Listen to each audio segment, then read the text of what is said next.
Bismillahirrahmanirrahim. Assalamualaikum warahmatullahi wabarakatuh. Alhamdulillahi rabbil alamin. Wabihi nasta'in ala umurid dunya waddin. Wassalatu wassalamu ala ashrafil anbiya'i wal mursalin. Nabiyyina Muhammad wa ala alihi wa sahbihi ajma'in. Wa man ihtada bihudah wattaba'a tharahu ila yaumiddin, amma ba'd. Kaum muslimin wal muslimat, para jemaah Masjid Namirah yang semoga senantiasa dijaga dan diberkahi oleh Allah Subhanahu wa taala. Alhamdulillah, kita bersyukur kepada Allah Subhanahu wa taala. Karena dengan nikmatnya kita bisa bernafas. Karena dengan nikmatnya kita bisa berjalan. Karena dengan nikmatnya kita bisa hadir di tempat yang mulia ini, di malam yang berbarokah ini, dalam keadaan sehat. Di saat sebagian saudara kita ada yang terbaring di rumah sakit. Bahkan ada sebagian saudara kita yang dipanggil oleh Allah Subhanahu wa taala mendahului kita. Ma'asyiral muslimin wal muslimat rahimani wa rahimakumullah. Satu nikmat yang luar biasa, yang sangat besar yang Allah anugerahkan kepada hamba tatkala kita diberi nikmat untuk ngaji ilmu agama. Satu nikmat yang luar biasa yang harus kita rawat bersama sebelum nikmat tersebut dicabut dari kita. Kita tahu bersama, kajian ini aja udah berapa? 7 bulanan ya. 7 bulan lamanya ya diberhentikan karena pandemi corona. Dan sekarang alhamdulillah dengan nikmat Allah Subhanahu wa taala kita bisa menghadiri. Maka sebelum nikmat ngaji ilmu agama tersebut diangkat dan dicabut oleh Allah Subhanahu wa taala, mari kita gunakan kesempatan. Kita gunakan kemudahan yang Allah Subhanahu wa taala berikan kepada kita untuk semakin mendekatkan diri kita kepadanya. Untuk memperbanyak bekal kita. Karena kita semuanya pasti akan meninggalkan dunia ini.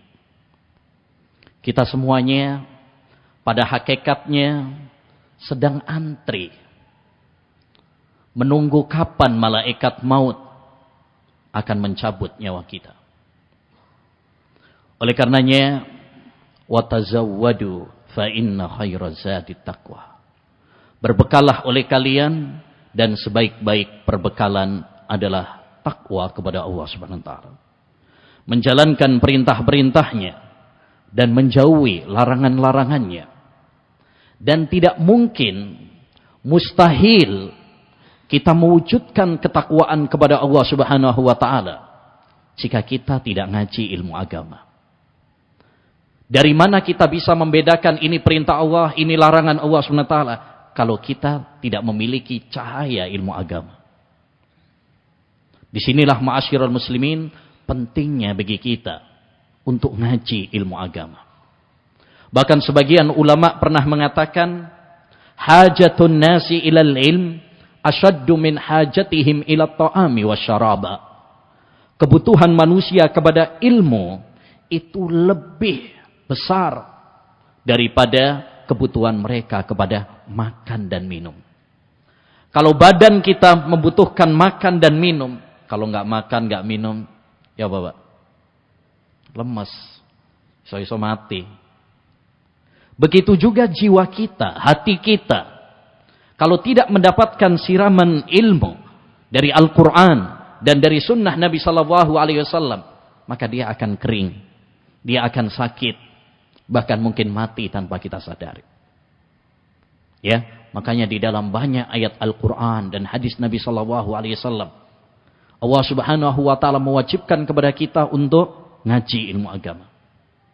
Bahkan dengan tegas Nabi SAW mengatakan, talabul ilmi faridatun ala kulli muslim. Ngaji ilmu agama itu adalah kewajiban bagi setiap muslim. Tentu muslimah juga. Walaupun lafaz tambahan wa muslimah tidak ada dalam hadis. Ya. Tapi ketika Nabi SAW berbicara muslim, itu sudah mencakup apa? Muslimah juga. Maka siapapun kita, apapun jabatan kita, berapapun harta kita, kita semuanya tidak boleh bodoh tentang ilmu agama. Kita semuanya wajib belajar ilmu agama. Ayat yang pertama kali Allah turunkan kepada Nabi Muhammad, Iqra bismi rabbikal ladzi khalaq. Sebagai simbol bagi kita bahwasanya Islam adalah agama yang dibangun di atas ilmu. Makanya Nabi SAW menjadikan ngaji ilmu agama adalah jalan pintas menuju surga Allah Subhanahu wa Ta'ala. Man salaka tariqan yaltamisu fihi ilman sahhalallahu lahu bihi tariqan ilal jannah. Barang siapa yang menempuh perjalanan, ya, mudah-mudahan kita termasuk dalam hadis ini. Siapa yang menempuh perjalanan, melangkahkan kakinya menuju masjid dalam rangka untuk ngaji ilmu agama, maka Allah SWT akan mudahkan baginya jalan menuju surga. Kenapa ngaji ilmu agama itu jalan menuju surga? Karena dengan ngaji ilmu agama kita jadi ngerti mana rute yang mengantarkan kita ke surga sehingga kita ikuti, dan mana rute yang mengantarkan kita neraka sehingga kita jauhi. Dengan ngaji ilmu agama kita jadi tahu mana tauhid, mana syirik, mana sunnah, mana bid'ah, mana maksiat dan mana taat. Ya, maka ma'asyiral muslimin wal muslimat, mari kita semuanya ya semakin semangat untuk ngaji ilmu agama selagi Allah Subhanahu wa Ta'ala memberikan kesempatan kepada kita. Lebih-lebih dengan adanya ya pandemi ini pelajaran penting bagi kita. Kita tahu selama 7 bulan, 8 bulan ini banyak sekali permasalahan-permasalahan yang mungkin belum kita tahu sebelumnya. Ya. Tentang misalkan boleh enggak ya sholat di rumah karena takut corona. Apalagi awal-awal dulu ya. Boleh enggak sholat dengan jaga jarak? Boleh enggak sholat pakai masker? Ini masalah-masalah yang mungkin belum kita tahu sebelumnya, dan itu sudah dibahas oleh para ulama rahimahumullahu ta'ala. Ma'asyiral muslimin rahimani wa rahimakumullah. Sebagaimana kita ketahui bersama bahwa pandemi corona ini adalah musibah yang dampaknya luar biasa. Bukan hanya Indonesia saja, ini seluruh dunia. Berdampak kepada ekonomi, berdampak kepada sosial, berdampak kepada kesehatan, ya. Bandara ditutup, umroh ditutup. Kemarin udah boleh tutup meneh lagi. Ya. Sekolah libur, ganti online. Orang tuane ndas ngeluh. Ya. Dan sebagainya. Ma'asyiral muslimin rahimani wa rahimakumullah. Tentu kita jengkel, menggerutu. Bahkan sering banyak orang bertanya, kapan corona rampung, selesai? Ya. Kita mungkin marah. Kita jengkel, kita menggerutu. Tapi yang harus kita yakini bahwa semua ini adalah ketetapan Allah Subhanahu wa Ta'ala. Jika Allah Subhanahu wa Ta'ala sudah berkehendak, tidak ada yang bisa menolaknya. Tidak ada kekuatan, bahkan presiden-presiden di dunia sekalipun yang bisa untuk menghadangnya. Ya, dan semua ketetapan Allah Subhanahu wa taala pasti ada hikmah di baliknya. Allah Subhanahu wa taala berfirman dalam surat Al-Baqarah pada ayat 216, dan ini sebuah ayat yang merupakan kaidah penting dalam kehidupan yang harus kita tanamkan pada diri kita. Kata Allah Subhanahu wa taala, "Wa asa an takrahu syai'aw wa huwa khairul lakum. Wa asa an tuhibbu syai'aw wa huwa syarrul lakum. Wallahu ya'lamu wa antum la ta'lamun." Kata Allah Subhanahu wa taala, bisa jadi kalian membenci sesuatu padahal itu baik bagi kalian. Bisa jadi kalian mencintai sesuatu, menyenangi sesuatu padahal itu buruk bagi kalian. Allah Maha mengetahui, sedangkan kalian enggak mengetahui. Akal manusia itu apa? Terbatas. Allah Subhanahu wa taala memiliki hikmah-hikmah di balik keputusannya, di balik takdirnya, yang terkadang akal kita tidak menjangkaunya. Imam Asy-Syafi'i rahimahullah mengatakan, "Innalil akli haddan yantahi ilaih kama anna lil basari haddan yantahi ilaih." Akal manusia itu memiliki batas sebagaimana pandangan mata memiliki batas. Tapi yakinlah bahwa semua keputusan Allah Subhanahu wa taala, semua takdir Allah Subhanahu wa taala tidak ada yang jelek secara murni 100%, enggak ada. Ya, di dalamnya pasti tersimpan apa? Hikmah-hikmah. Kadang manusia mengetahuinya, kadang manusia tidak mengetahuinya. Ilustrasi atau gambaran mudahnya, pernah ada diceritakan, ada seorang pergi ke bandara untuk naik pesawat. Nyampe di bandara, nunggu di ruang tunggu, kebablasan ngorok, ketiduran. Ya, bangun-bangun, wis ditinggal karo pesawat ya Pak. Ya, ngamuk Pak. Kenapa saya enggak dipanggil? Kenapa saya enggak dibangunin? Nah, jengkel, protes, komplain ya kepada petugasnya. Tapi subhanallah, tidak lama dari itu ternyata ada berita. Pesawat yang mestinya tadi dia tumpangin kecelakaan. Semua penumpangnya mati. Gak ada yang tersisa sedikit pun. Begitulah gambaran kita dalam kehidupan ini. Kadang kita menggerutu, kadang kita jengkel, kita komplain, marah-marah. Padahal Allah Subhanahu wa taala sebenarnya menghendaki kebaikan untuk kita. Begitu juga ma'asyiral muslimin. Adanya musibah pandemi corona ini. Mungkin kita jengkel. Mungkin kita komplain. Mungkin kita bertanya-tanya, kapan semua ini usai? Tapi yakinlah bahwa di balik musibah ini tersimpan hikmah-hikmah bagi kita. Pelajaran-pelajaran dan ibrah bagi umat manusia. Agar mereka kembali kepada Allah. Agar mereka menjadi orang-orang yang cerdas. Menjadi orang-orang yang mengambil pelajaran dari peristiwa. Man kana dza fikrah fa fi kulli syai'in lahu ibrah. Orang yang cerdas adalah orang yang mengambil pelajaran dari peristiwa di sekitarnya. Pada kesempatan ini saya mengajak kepada diri saya pribadi dan kepada para jamaah sekalian, mari kita menyelami samudra hikmah di balik corona. Banyak hikmah-hikmah dan pelajaran di balik musibah pandemi corona ini yang diharapkan dengan kita mempelajari hikmah-hikmah ini, kita semakin mantap keimanan kita. Kita semakin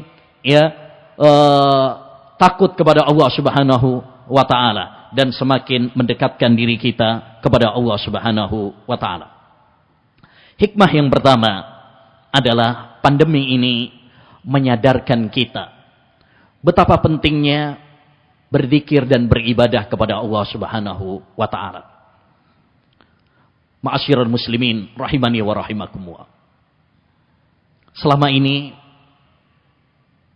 kita lalai dari Allah Subhanahu wa taala. Selama ini seringkali Allah Subhanahu wa taala memberikan peringatan-peringatan kepada kita, tapi belum mampu untuk melunakkan hati kita yang keras. Bukankah sudah sering Allah Subhanahu wa taala menurunkan bencana? Ya, tanah longsor, gunung meletus, tsunami, banjir, ya, kebakaran, jatuhnya pesawat. Begitu banyak musibah yang sudah diberikan kepada kita. Tapi hati kita keras. Belum juga menyadarkan kita.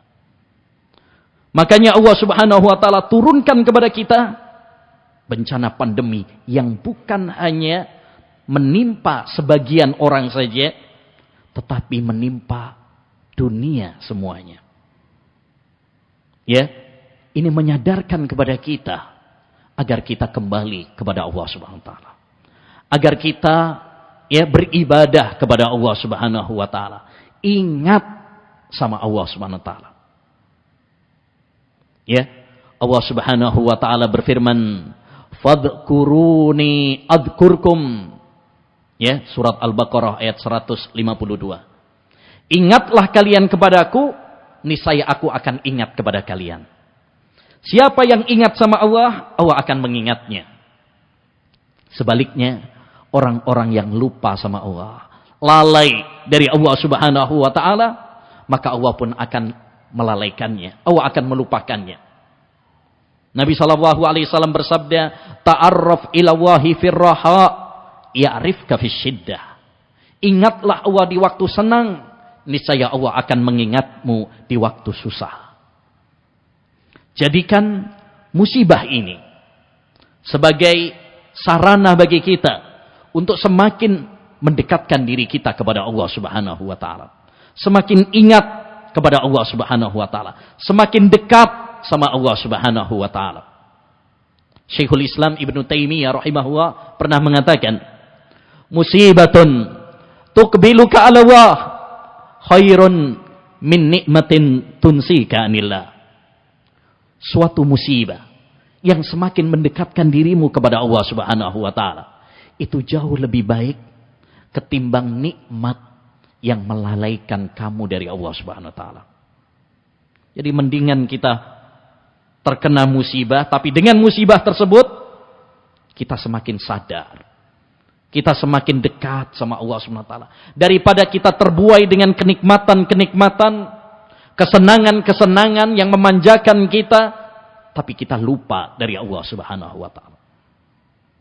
Ya. Makanya Nabi SAW ketika ada musibah yang menimpa beliau, beliau segera meningkatkan ibadahnya. Karena Nabi SAW idza hazabahu amrun fazi'a ila shalah. Nabi SAW itu kalau tertimpa musibah, maka beliau segera sholat. Karena sholat pengingat antara seorang hamba dengan Allah Subhanahu wa taala. Dengan sholat hati ini akan menjadi tenang. Kata Allah Subhanahu wa taala, ya, ala bidzikrillahi tatmainnul qulub. Surat Ar-Ra'd ayat 28. Dengan zikir kepada Allah, maka tenang hati ini. Ya. Orang-orang yang walaupun dia di masa pandemi seperti ini, tapi kalau dia selalu ingat sama Allah, tetap ibadah sama Allah, hatinya apa? Tenang. Dia tetap tegar, kuat. Berbeda dengan orang-orang yang jauh dari Allah Subhanahu wa taala, kering hatinya, keras hatinya. Ketika Allah memberikan bencana kepadanya, ya, kalau gundah, panik. Bahkan ada sebagian orang itu panik berlebihan. Sampai ada yang enggak kuat, sampai apa? Ada yang bunuh diri. Ya,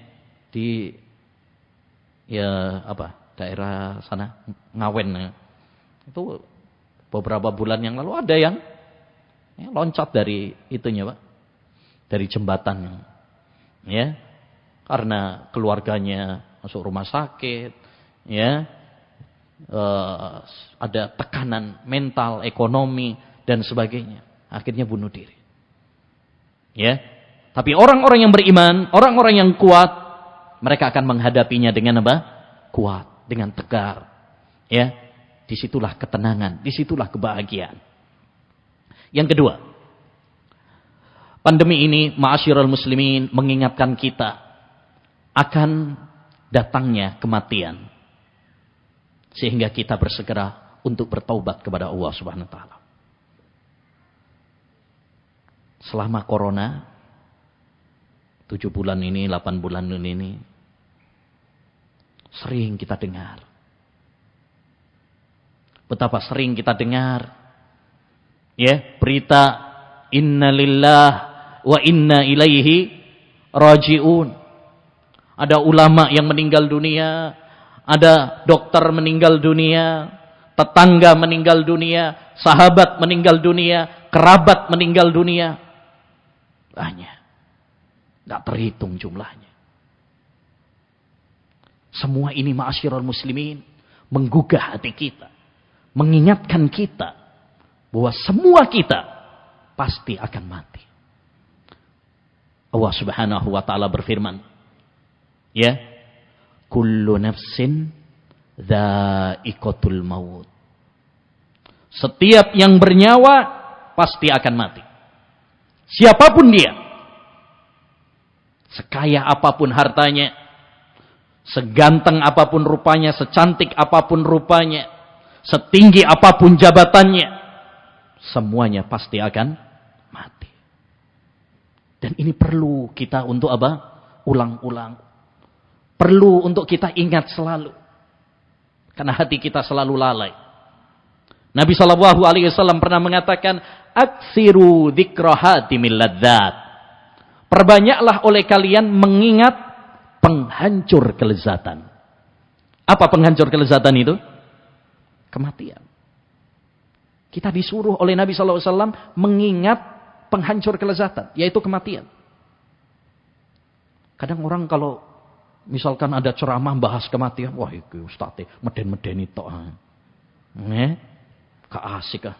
Ya, bahas kok ya kematian, roko, surga. Ya. Justru seperti inilah ma'asyiral muslimin yang perlu kita butuhkan. Kajian-kajian seperti inilah yang kita butuhkan. Kenapa? Karena kebanyakan manusia lupa, lalai dengan fata morgana dunia, sibuk dengan dunia, ya, sehingga kita lupa dengan akhirat, lupa bahwa kita semuanya akan mati. Para ulama mengatakan siapa yang sering mengingat kematian, dia akan mendapatkan 3 faedah. Faedah yang pertama, dia akan semangat untuk beribadah. Karena dia merasa bahwa bekalnya masih apa? Sedikit. Yang kedua, dia akan segera bertobat. Nggak pakai nunda-nunda lagi. Karena kematian terkadang atau sering kali datang tiba-tiba. Di kuburan tidak ada tulisannya khusus yang masih muda. Ya. Semuanya pasti akan didatangi oleh kematian. Baik yang tua, baik yang muda, bahkan yang kecil, masih balita, akan didatangi oleh kematian kalau sudah datang jadwalnya. Dan kita semuanya pada hakikatnya adalah orang-orang yang sedang antri menunggu kapan jadwal kematian kita. Ya. Dan yang ketiga, ma'asyiral muslimin, orang yang mengingat kematian, dia akan apa? Qanaah dengan dunia. Tidak tergila-gila mengejar dunia. Ya. Dia akan mengambil dunia ini secukupnya. Untuk sebagai wasilah, jembatan menuju akhirat. Ya, ini. Jadi hikmah yang kedua dari pandemi corona ini adalah mengingatkan kita kepada kematian. Ya. Yang ketiga, di antara hikmah dari ya corona adalah meyakini tidak ada daya dan kekuatan selain Allah Subhanahu wa taala.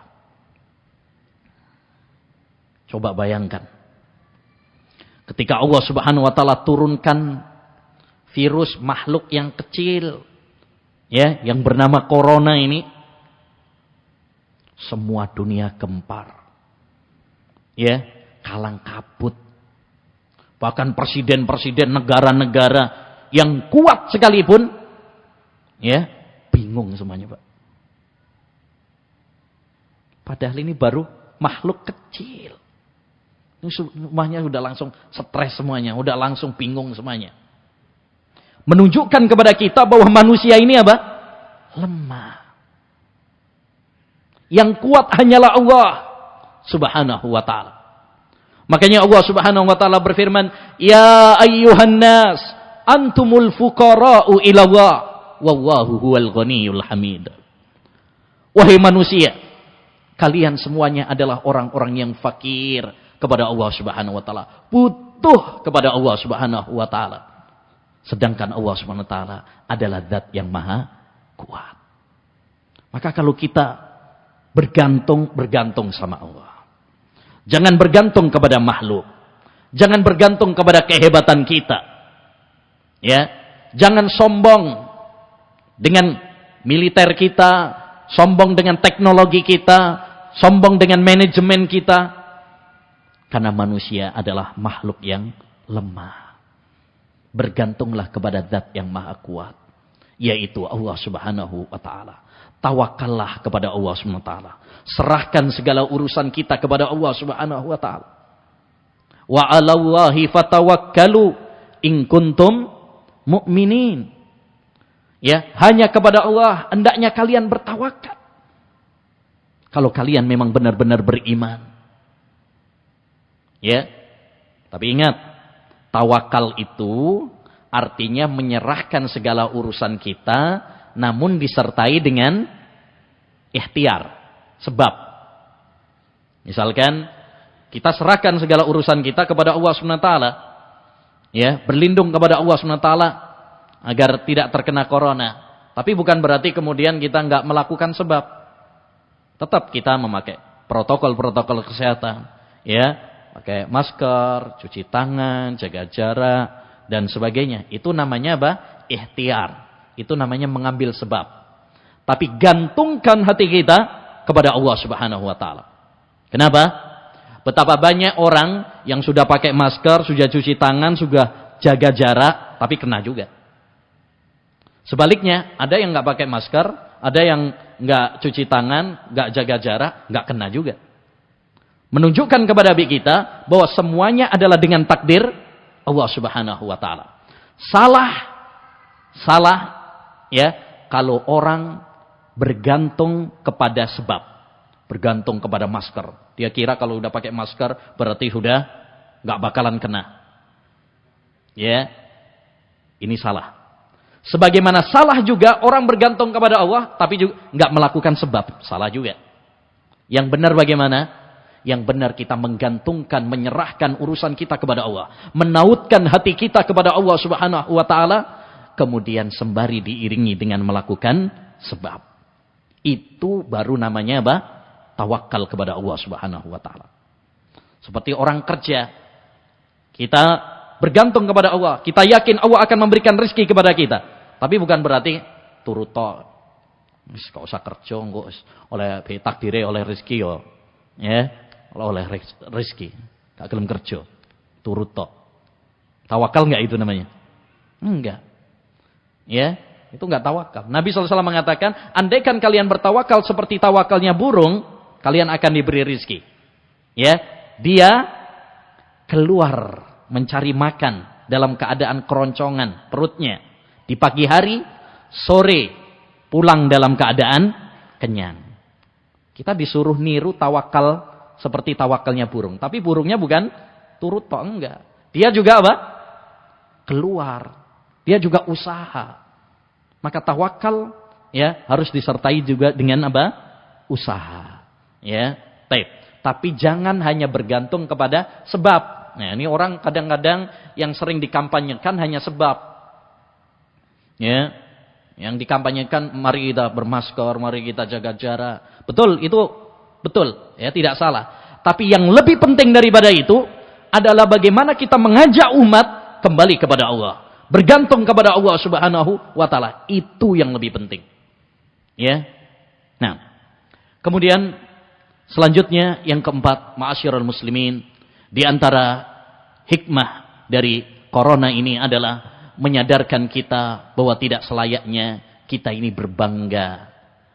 Ya, tidak selayaknya kita ini sombong. Banyak orang yang dulunya Masya Allah kaya, bisnisnya lancar. Ada corona, sepi, tutup, ya, gulung tikar. Ya, bahkan ada ya sebagian yang ya awalnya kerja sebagai pramugari, pilot, sepi kabeh, Pak. Bandara tutup kabeh.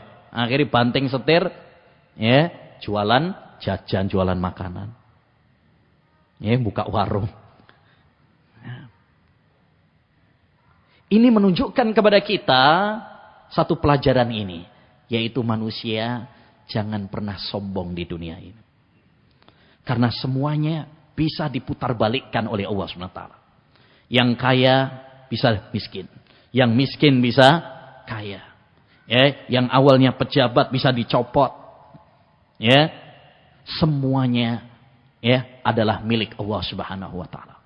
Oleh karenanya, ya, hendaknya bagi kita ma'asyiral muslimin menjadi orang-orang yang tawadu, orang-orang yang merendah, baik merendah di hadapan Allah maupun merendah di hadapan manusia. Jangan menjadi orang-orang yang sombong. Allah paling enggak suka kalau ada orang-orang yang sombong. Kata Allah dalam surat Luqman ayat 18, "Innallaha la yuhibbu kulla mukhtalin fakhur." Allah itu tidak menyukai orang-orang yang sombong lagi membanggakan dirinya.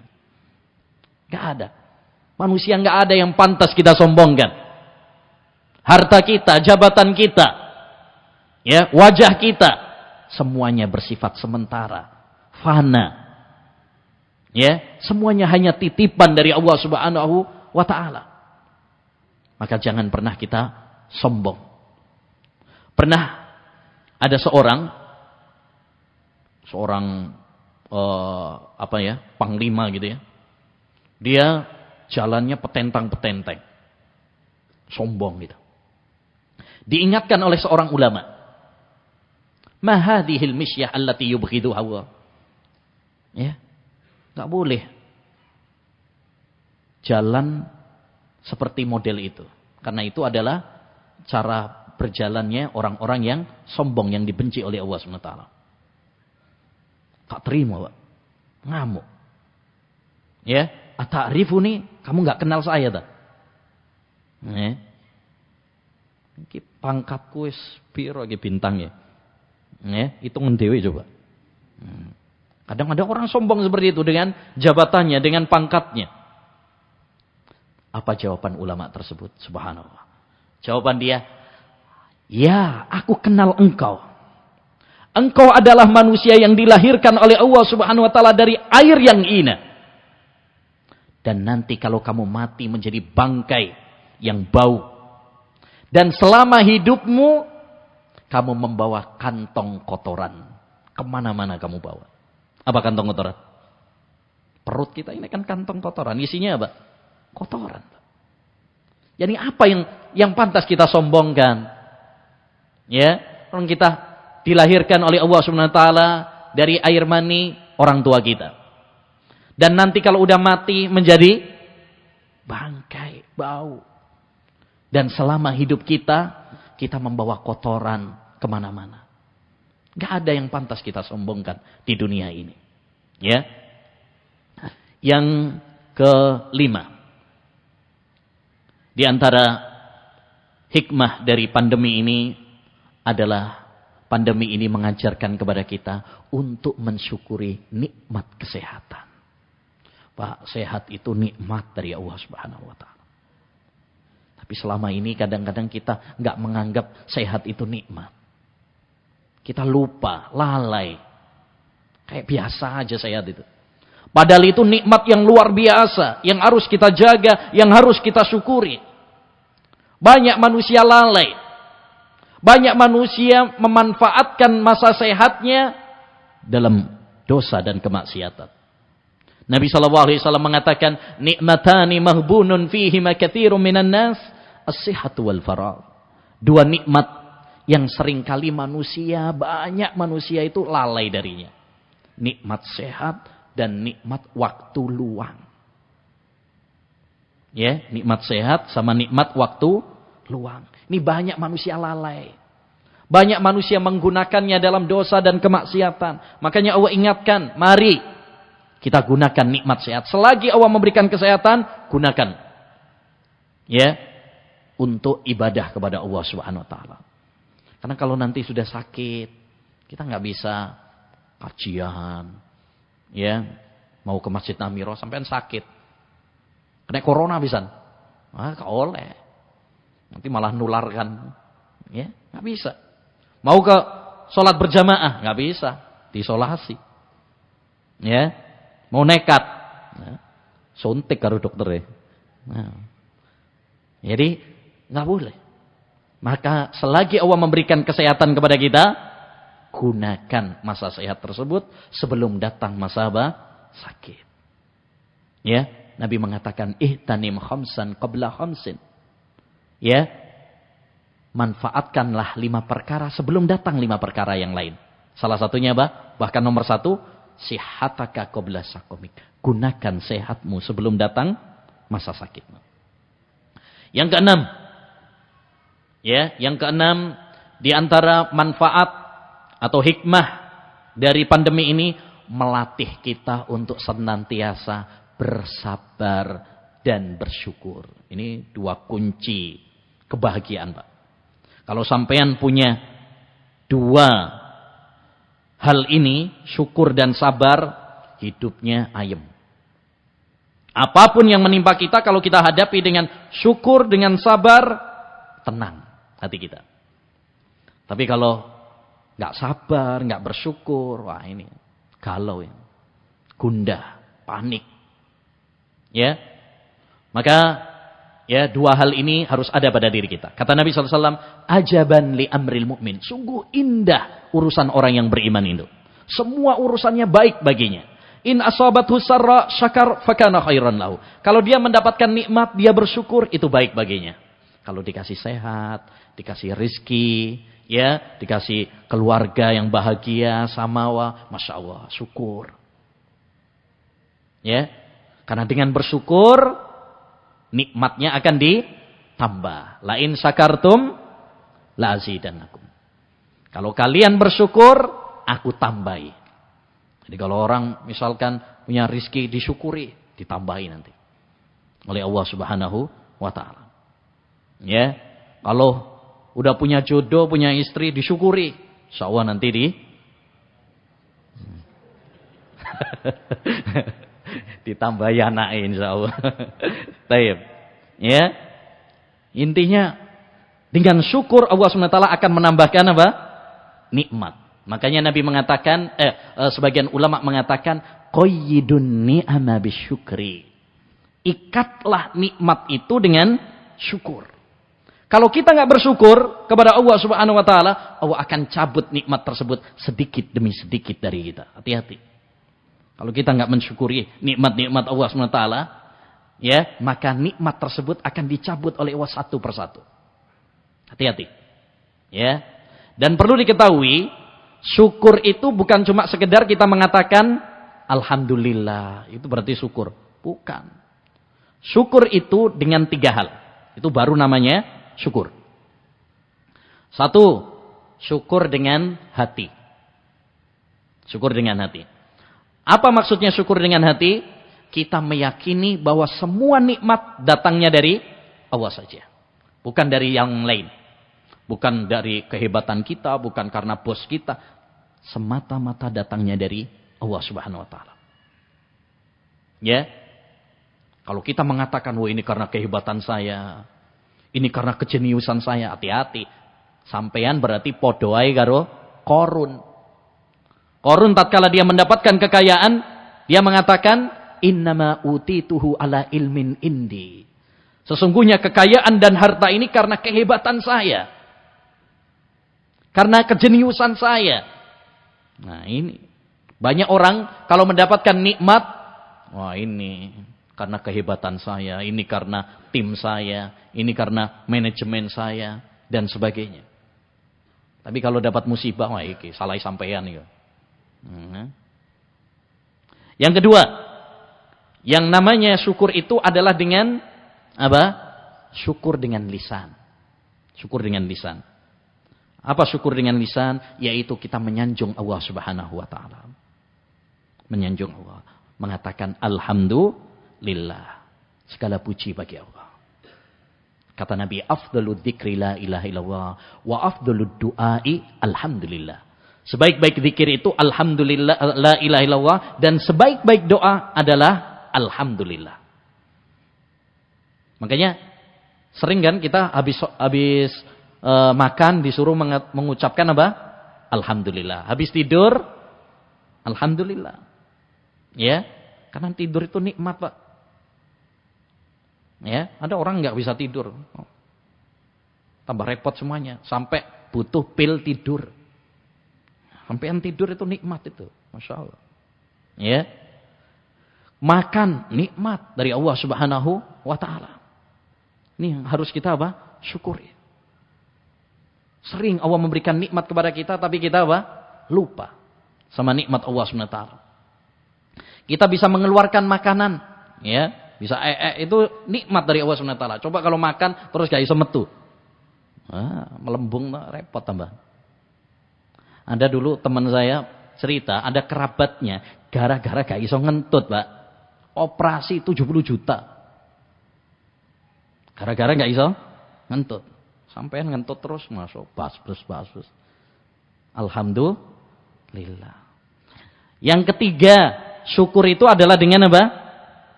Anggota badan. Kita gunakan nikmat Allah SWT untuk mendekatkan diri kita kepada Allah. Kalau dikasih harta, kita gunakan harta tersebut di jalan Allah.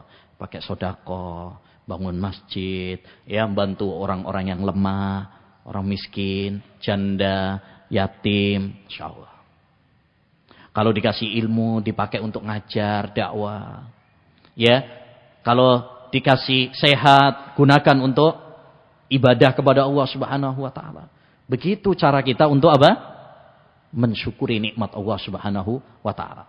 Kalau kita dikasih nikmat terus malah kita pakai untuk maksiat, itu namanya kufur. Banyak orang dikasih mobil, ya, tapi nggak dipakai untuk ibadah. Ya, nggak dipakai untuk ke masjid, nggak dipakai untuk membantu orang, nganterin orang yang butuh dan sebagainya. Itu namanya apa? Kufur nikmat. Hati-hati. Selama Allah memberikan nikmat kepada kita, kemudian tidak menjadikan kita semakin dekat sama Allah, itu berarti musibah. Itu bukan nikmat, itu petaka.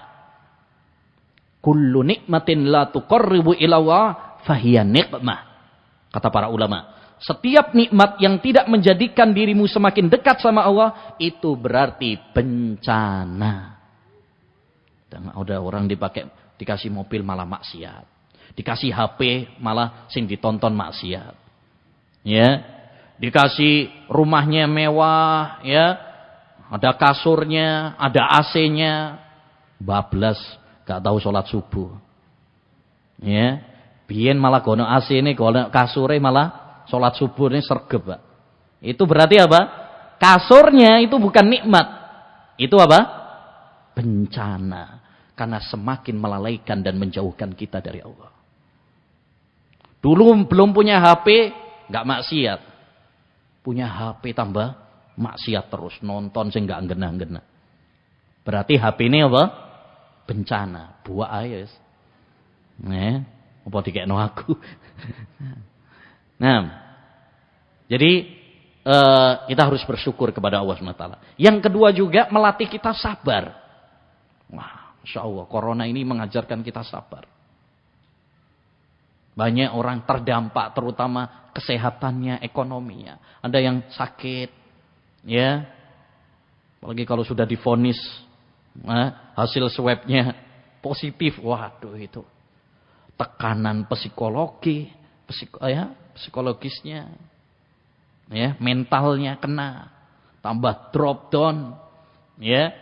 Belum lagi dia harus ya, melalui isolasi, pengobatan. Semuanya harus dihadapi dengan apa? Sabar. Demikian juga dampaknya. Banyak orang, ya, kita tahu bersama lah. Dampaknya corona ini luar biasa. Ya, ada yang di PHK. Ya, ada yang toko ini sepi. Pemenang pas awal-awal PSBB. Sepi. Ya, itu tentu akan berefek kepada ekonominya. Maka cara yang paling efektif untuk menghadapi ujian ini adalah dengan sabar. Ya, sabar. Dan sabar sama seperti syukur ada 3 macam. Yang pertama, sabar dalam menjalankan perintah-perintah Allah Subhanahu wa taala.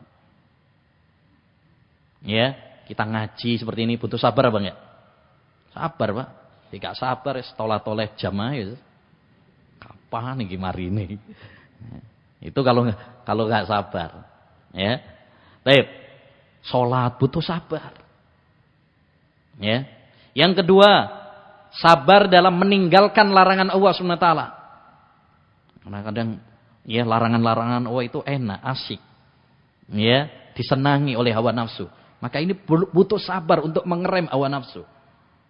Innan nafsala ammaratum bisu. Sesungguhnya hawa nafsu itu mengajak yang dosa. Yang ketiga, sabar dalam menghadapi ujian dan cobaan. Nah, ini ada yang kadang diuji oleh Allah sakit, ada yang diuji oleh Allah SWT ekonominya seret, kadang diuji oleh Allah keluarganya. Ya, mungkin dia udah nikah tapi nggak dikasih momongan. Ya, dikasih momongan ternyata anaknya cacat. Ya, dikasih anak banyak amburadul lebih. Ya, tukaran terus keluarganya. Ini namanya cobaan dari Allah. Dan cobaan orang itu macam-macam, beda-beda antara satu dengan yang lain. Maka kita harus hadapi semuanya dengan tegar, dengan sabar, kuat. Jangan menjadi muslim yang cengeng. Ya, yang lemah. Kita harus menjadi muslim yang kuat, tangguh menghadapi ujian dan cobaan. Kata Nabi, masalul mu'min masalul zara. Perumpamaan orang mukmin itu seperti pohon. Lihat pohon, pas hujan, hujanan, pas panas, kepanasan. Tapi dia kuat, tetap kuat. Begitulah perumpamaan orang yang beriman. Ya, orang yang beriman juga demikian. Tatkala dihantam oleh ujian cobaan, dia kuat, tegar. Ya, jangan sampai kayak tadi dikasih musibah malah bunuh diri. Ini namanya cengeng. Ini namanya lemah imannya. Ya, stres, galau, ya, dan sebagainya. Selanjutnya ma'asyiral muslimin yang ketujuh, di antara hikmah dari pandemi corona ini, kita merasakan indahnya dan mudahnya agama Islam. Islam ini mudah, Pak. Yuridu wahu bikumul yusra wala yuridu bikumul usra. Allah menginginkan kemudahan bagi kalian, tidak menginginkan kesulitan untuk kalian. Dan Nabi SAW juga bersabda, inna hadzal dina yusrun. Sesungguhnya agama ini, agama Islam ini, agama yang mudah. Ya, dan kemudahan Islam ketika corona banyak sekali. Ya, saat awal-awal muncul pandemi, ketika pemerintah menghimbau untuk ibadah di rumah, belajar di rumah, bekerja di rumah. Masih ingat awal-awal? Nah, ya, di rumah semuanya. Jarang anak sing metu wis. Ya, sampai tarawih pun banyak yang di rumah. Jadi imam-imam dadakan, Masya Allah. Ya. Bahkan sholat Idul Fitri, wah, kayaknya sejarah dalam dunia. Jadi imam sholat Idul Fitri, Masya Allah. Ya. Jadi ini ma'asyiral muslimin, indahnya agama Islam. Kalau ada kesulitan, boleh. Termasuk seperti ya awal-awal dulu, karena masih lihat-lihat. Semua negara seperti itu ya.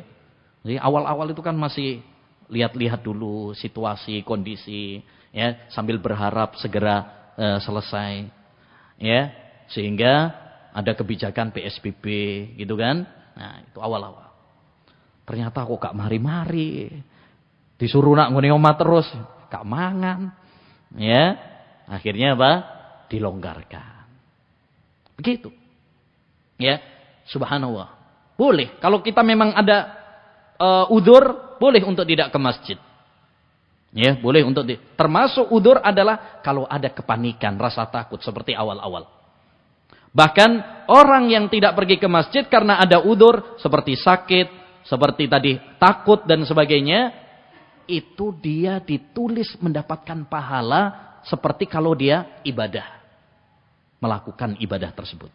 Sebagaimana dalam hadis, idza maridul abdu aw safara kutiba lahu mislu ma kana ya'malu muqiman sahihan. Jika seorang hamba sakit atau safar terus enggak bisa melakukan amal ibadah yang biasanya dia lakukan, maka dia ditulis mendapatkan pahala seperti kalau dia melakukannya saat sehat dan mukim. Jadi sampean misalkan biasanya sholat, cuma karena corona nggak ke masjid, itu sudah seperti ditulis pahalanya seperti kalau kita sudah sholat berjamaah. Itu kemudahan di dalam agama Islam. Yang kedelapan, di antara hikmah dari pandemi ini adalah menguatkan keyakinan kita atas pentingnya doa kepada Allah SWT. Saat Allah Subhanahu wa taala memberikan musibah pandemi ini, kita jadi sadar. Gak ada yang bisa mengangkat bencana ini kecuali hanya Allah Subhanahu wa taala saja. Dulu berharap, kata dokter, insyaallah, bahkan kata pemerintah, prediksinya Syawal wis selesai. Setelah Syawal diperpanjang lagi sampai Idul Adha. Idul Adha diperpanjang lagi. Itu semuanya prediksi-prediksi manusia. Adapun Allah Subhanahu wa taala, Allah yang Maha tahu, Allah yang Maha mampu. Maka kita dianjurkan untuk berdoa kepada Allah Subhanahu wa taala. Makanya kita jangan, yang paling penting itu saat-saat ini bukan kapan selesai corona. Yang paling penting adalah bagaimana kita berdoa kepada Allah Subhanahu wa taala. Ini yang paling penting. Bagaimana kita berdoa, bagaimana kita beribadah, bagaimana kita meningkatkan ibadah kita kepada Allah Subhanahu wa taala. Ini yang paling penting. Kata Nabi sallallahu alaihi wasallam, "Laisa syai'un akramu 'ala Allahi minad du'a." Tidak ada suatu amalan ibadah yang lebih mulia di sisi Allah daripada doa. Maka berdoa kepada Allah Subhanahu wa taala. Terutama di waktu-waktu yang mustajab. Di sepertiga malam terakhir, kita bangun malam, berdoa kepada Allah. Di antara adzan dan qomat, ketika kita sujud, ketika turun hujan, Pak, turun hujan itu waktu yang mustajab. Sekarang udah sering hujan toh? Nah, ini ketika turun hujan banyak berdoa. Kata Nabi, sintani la turaddan, ada dua waktu yang tidak akan ditolak doanya oleh Allah Subhanahu wa taala. Indan nida wa tahtal madar, ketika adzan dan ketika turun hujan. Banyak berdoa kepada Allah Subhanahu wa taala. Jangan pernah putus asa. Waduh suwi ini corona gak mari-mari. Jangan pernah putus asa, jangan pernah frustasi. Hendaknya bagi kita untuk terus berdoa kepada Allah Subhanahu wa taala, terus optimis kepada Allah Subhanahu wa taala, terus berbaik sangka kepada Allah Subhanahu wa taala. Mari kita contoh nabi yang mulia, Nabi Yunus alaihi salam, yang diceritakan oleh Allah Subhanahu wa taala, wa dhannun idh dhahaba mughadiban fa dhanna an lan naqdir alaihi fanada fi dhulumat alla ilaha illa anta subhanaka inni kuntu minadh dhalimin. Kata Allah Subhanahu wa taala, ingatlah Nabi Yunus alaihi salam, kisah tentang Nabi Yunus tatkala dia dimakan oleh ikan yang besar di lautan. Kira-kira kalau kita dimakan sama ikan di lemas stres sudah frustasi. Tapi Nabi Yunus alaihissalam tidak. Walaupun dia di kegelapan perut ikan tersebut, di tengah lautan, dia optimis. Dia berbaik sangka. Dia yakin bahwa Allah Subhanahu wa taala pasti menyelamatkannya. Ya, makanya dia berdoa, la ilaha illa anta subhanaka inni kuntu minadz zalimin. Tidak ada sesembahan yang berhak diibadai kecuali hanya Engkau ya Allah. Sesungguhnya aku mengakui bahwa aku ini banyak zalimnya, banyak dosanya ya Allah. Ini ma'syiral muslimin yang perlu kita lakukan di saat-saat seperti ini, yaitu apa? Banyak berdoa kepada Allah Subhanahu wa taala. Baik. Kemudian ma'syiral muslimin, di antara hikmah dari pandemi ini juga adalah menumbuhkan rasa simpati dan empati kepada kaum muslimin. Kita tahu di tengah pandemi ini banyak sekali yang terdampak. Tetangga kita, teman kita, kerabat kita. Ya, bahkan ada sebagiannya sampai nggak bisa makan. Ya, disinilah hendaknya bagi kita untuk saling bahu membahu, saling membantu, bersinergi antara satu dengan yang lain. Kata Nabi sallallahu alaihi wasallam, "Masalul mu'minina fi tawaduhim wa tarahumihim wa ta'atufihim kamasalil jasadil wahid." Perumpamaan orang yang beriman itu dalam cinta dan kasih sayang mereka seperti satu jasad. Idza staka minhu udhun tada'a lahu sa'iral jasad. Kalau ada satu anggota badan yang kena sakit, ya, kaki misalkan kena paku, itu yang sakit bukan kaki tok. Apa? Semua badan panas. Begitulah perumpamaan orang-orang yang beriman. Ya, tatkala melihat tetangganya, ya, mungkin kesusahan, kita bantu. Hanya tengoklah tetangga kita kanan kiri, tengok sahabat kita, tengok kerabat kita. Jangan sampai kita kekenyangan, tetangga kita apa? Kelaparan. Kata Nabi sallallahu alaihi wasallam, "Wallahi la yu'min wa huwa yasba' wa jaruhu ja'i'." Demi Allah tidak sempurna iman seorang tatkala dia kenyang tapi tetangganya apa? Kelaparan. Nah ini kadang-kadang kita ini ngurusin dewe-dewe lah. Nah ini egois. Ya, tapi hendaknya bagi kita untuk apa? Membantu orang itu luar biasa pahalanya. Sampai-sampai Nabi SAW mengatakan, la an amsya ma'a akhin li fi hajatih khairun min an a'takifa syahran fi masjidi hada. Saya berjalan memenuhi kebutuhan saudara saya, lebih saya cintai daripada iktikaf di masjidku ini. Masjidku maksudnya masjid siapa? Masjid Nabi, Masjid Nabawi. Yang sholat di sana sekali, berapa pahalanya? Berapa sholat di Masjid Nabawi itu? 1000 kali lipat. Ya, jadi masjidku maksudnya Masjid Nabawi, bukan Masjid Namiro. Ya. Ya, kata Nabi SAW, saya berjalan memenuhi kebutuhan saudara saya, lebih saya cintai daripada saya iktikaf di masjidku ini selama 1 bulan. Allahu Akbar. Ini pahala yang luar biasa. Maka bantu. Ya. Dan yang punya grup komunitas, sekarang banyak grup tuh. Grup goes, grup kuliner. Ya, timbangannya membahas kuliner, panganan, ya, bahas sepedaan. Coba bahas gimana caranya bikin acara baksos. Gimana ini kita membantu masyarakat yang kesusahan. Gitu. Sehingga komunitas kita, grup kita itu grup yang bermanfaat. Kadang-kadang bahasnya apa? Ya, manganang di. Ya, ngirim. Foto nih foto jajan, nak warung iki difoto cekrek. Ya. Kadang faedahnya apa? Ya, gare ngiler tok. Gare utang luwe tambahan. Ya, diiming-imingi tok. Coba bahas itu yang bermanfaat. Khairun nas anfa'uhum linnas. Sebaik-baik manusia itu adalah yang bisa memberikan manfaat kepada orang. Semakin kita memberikan manfaat kepada orang, luar biasa. Taib yang ke-12, melaksanakan salah satu prinsip Ahlus Sunnah, yaitu taat kepada pemimpin. Ya, nah, dalam Akidah Islam itu kita dianjurkan untuk taat kepada pemimpin, Mbak. Selama itu bukan maksiat kepada Allah SWT. Maka wajib bagi kita untuk taat kepada pemimpin. Usikum bitaqwallah was-sam'i wat ta'ah. Aku wasiatkan kepada kalian dengan takwa kepada Allah serta mendengar dan taat kepada para pemimpin. Selama itu bukan maksiat. Ya. Kalau maksiat nggak boleh ditaati.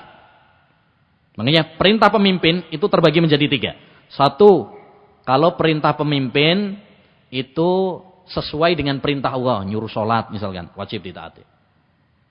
Yang kedua, kalau maksiat nggak boleh ditaati. Misalkan nyuruh untuk yang ibu-ibu nggak boleh pakai jilbab misalkan. Nah, itu nggak boleh ditaati. La ta'ata li makhluk fi maksiatil khaliq. Tidak ada ketaatan kepada makhluk dalam hal maksiat kepada Allah Subhanahu wa taala. Yang ketiga, kalau nggak ada perintahnya dalam Islam tapi juga bukan maksiat, maka ini wajib untuk ditaati. Contoh, peraturan lalu lintas. Ya kan, Pak? Kan ada peraturan lalu lintas tuh. Misalkan lampu merah, lampu hijau, lampu kuning, itu harus ditaati itu, Pak. Kan nggak ada dalilnya, Ustaz. Iya, nggak ada dalilnya. Tapi apa maksiat? Maksiat apa enggak? Enggak. Maka selagi itu bukan maksiat, wajib ditaati. Patokannya selagi bukan maksiat. Ya, patokannya selagi bukan maksiat. Apalagi itu digunakan oleh pemerintah ya untuk kebaikan kita.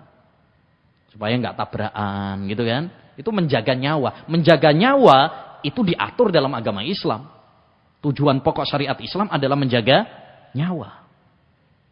Contoh juga peraturan kalau nikah harus dicatat di KUA. Zaman Nabi dulu nggak ada KUA, Pak. Nggak pakai pencatatan gitu. Abu Bakar dari Mudine misalnya. Kono. Nggak ada. Tapi apakah itu maksiat? Nggak maksiat juga. Justru banyak manfaatnya. Ya. Karena banyak juga yang habis nikah tapi nggak ngakui. Kapan aku nikah karo sampean? Lah repot nggak? Tapi kalau ada bukunya, pencatatannya, nggak bisa mungkiri dia. Ya, ini wajib ditaati.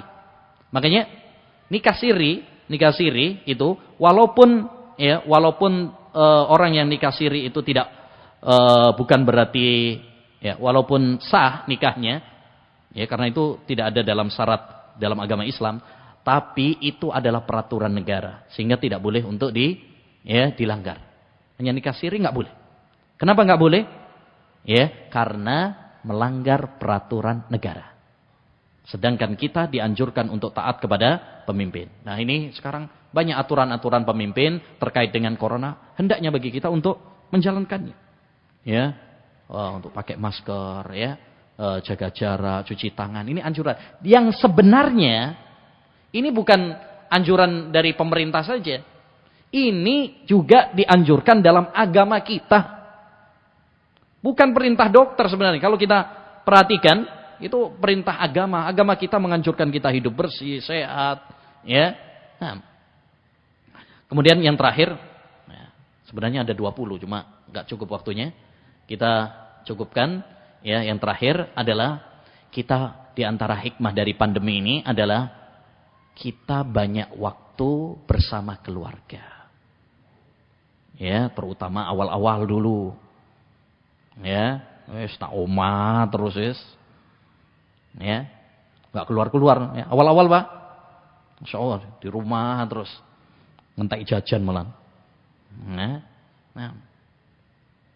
Tambah lemu kabeh kae. Ya. PSBB tambah lemu kabeh. Baik. Ketika kita banyak di rumah, itu faedahnya apa? Faedahnya kita banyak waktu dengan keluarga. Sehingga kita bisa ngajari anak, ngajari istri. Karena itu tugas orang tua, tugas suami, tugas ayah. Tugas ayah itu bukan cuma cari duit. Tapi justru tugas utama dari seorang ayah adalah membimbing dan menggandeng tangan istrinya, tangan anaknya menuju surga Allah SWT. Melindunginya dari neraka Allah SWT. Itu tugas yang paling inti. Allah berfirman dalam surat At-Tahrim, ya ayyuhalladzina amanu Ku anfusakum wa ahlikum nara waquduhan nasu wal hijarah. Wahai orang-orang yang beriman, jaga diri kalian dan keluarga kalian dari api neraka. Maksudnya bagaimana? Didik keluarga kita supaya enggak kecemplung di neraka, supaya enggak masuk neraka. Didik, ajari. Nah, dan di antara hikmahnya juga ya, kalau kita ngajari anak itu, insya Allah kita tahu betapa ya mulianya jasa para guru kita, guru anak-anak kita. Sekarang banyak komplain orang tua, wah, das ngeluh online, ya, sing repot sapa? Orang tuanya, anak ya, malah gak ngerjakno, sing ngerjakno bapak sing ngerjakno mboke. Ndas ngeluh kabeh. Makanya sekarang sudah banyak Januari akan dibuka. Padahal belum selesai pandemi. Karena sudah banyak komplain dari orang tua. Ya. Ini kita ngajarin anak yang cuma 1, 2 aja sudah kelabakan. Bagaimana kalau guru? Hanya kita harus menghormati para guru. Ya, menghormati para guru. Jangan sampai karena anak-anak kita diciwir langsung ngelabrak ya gurunya, ngelabrak sekolahnya, sampai ada yang sampai ngelaporkan ke polisi, di penjara malahan gurune. Ya, muliakan para guru. Kalau kita ingin anak kita sukses, ya, muliakan para guru. Tanamkan kepada anak-anak kita juga agar memuliakan para guru. Baik. Demikian ma'asyiral muslimin wal muslimat rahimani wa rahimakumullah, beberapa hikmah-hikmah. Ada berapa tadi ya? Ada 11. Baik, subhanakallahumma bihamdika asyhadu an la ilaha illa anta astaghfiruka wa atubu ilaik. Assalamualaikum warahmatullahi wabarakatuh.